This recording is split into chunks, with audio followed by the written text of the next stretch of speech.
We are therefore calling on all levels of government in Canada to end all COVID mandates and restrictions. We will continue our protest until we see a clear plan for their elimination. There's a lot of hand-wringing going on all across Canada right now as some people say what is to be done about the Freedom Convoy, which is now hunkered down for 2 straight weekends.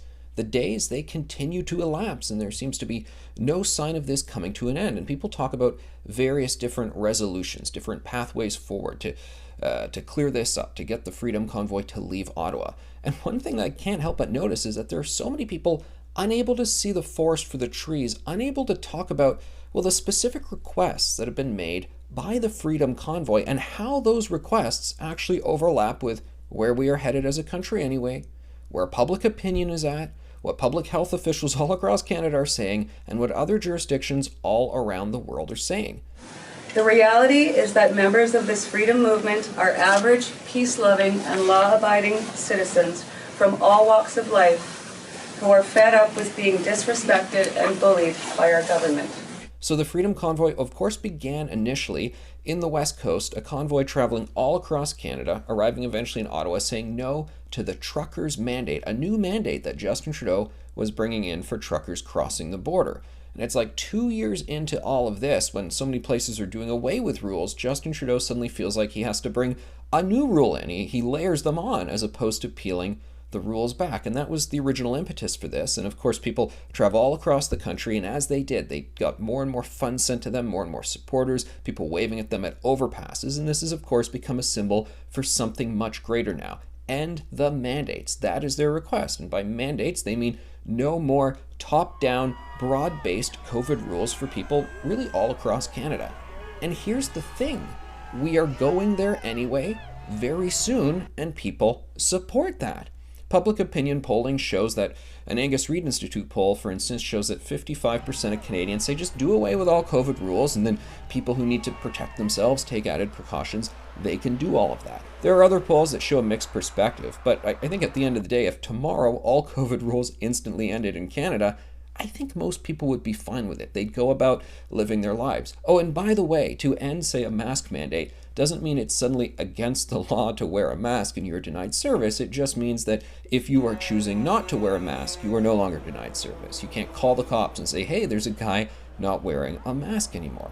We're hearing from more and more public health officials across Canada that the time has come to step away from these things. Dr. Theresa Tam, she's the federal chief medical officer for Canada. She was one of the last holdouts saying that. She's pretty much now said that. Over the weekend, she has said, yeah, we're going to have to re-examine pretty much all of the COVID rules, and she clearly meant that with a view to scaling them back, getting rid of that. And so many doctors out there, so many public health officials, and the politicians are now acknowledging, yes, this is the direction we have to go in. Saskatchewan already doing that. Saskatchewan not even releasing daily COVID-19 case counts anymore. And then we see in the headlines countries all around the world, the United Kingdom, other European nations doing away with pretty much all COVID rules. The governor of Iowa saying the other day, we're getting rid of all the rules as well. I mean, when you look at it from this perspective, what the people in Ottawa are asking for is really moderate. It's really mild. It's consistent with what pretty much everybody is saying, or at least not everybody, at least the majority of people. And clearly public health is okay with heading in that direction. As I've said, we can see, as I've written before, we can see that public health officials are really looking to de-radicalize people from this 2-year COVID obsession that we have had. I mean, there's some people who are really still stuck on the COVID rules, and they feel that even after they have their 3rd shot, their booster shot, they need to wear increasingly elaborate masks, these N95s, even when they're outdoors.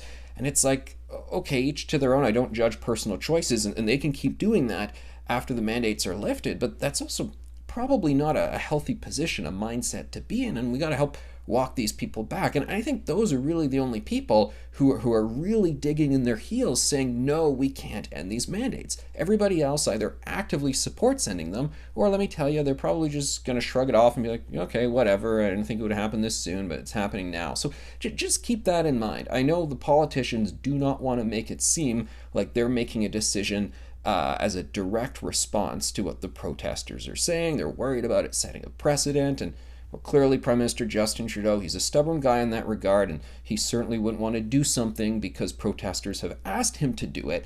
But let's just step back and acknowledge that what they are asking for is not extreme. What they are asking for is incredibly mild, incredibly moderate. What they're asking for is normalcy.